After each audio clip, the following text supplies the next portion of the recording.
चिमुकल्यांपासून ते मोठ्यांपर्यंत सर्वांच्या मनावर अधिराज्य गाजवणाऱ्या बाप्पाच्या आगमनाची सर्वत्र आतुरतेने वाट बघितली जाते।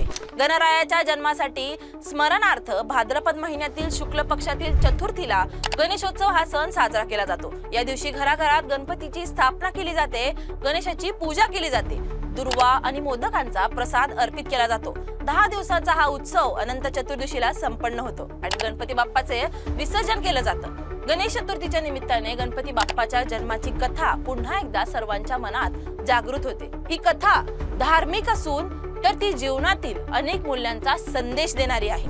गणेशोत्सव या सणाच्या माध्यमातून एकता, सांस्कृतिक वारसा, भक्तिभाव यांचं दर्शन घडतं। समाजातील एकतेचे, पर्यावरणाच्या जाणीवेचे आणि सांस्कृतिक वारशाचे प्रतीक आहे। गणेशोत्सवाच्या माध्यमातून एकता, सांस्कृतिक वारसा आणि भक्तिभाव यांचं दर्शन घडतं। गणेश चतुर्थीच्या या पवित्र दिवशी आपण सर्वजण एकत्र येऊन गणपती बाप्पाची पूजा करून त्यांच्या आशीर्वादाने आपले जीवन सुखमय आणि समृद्ध बनवूया। गणपती बाप्पा मोरया।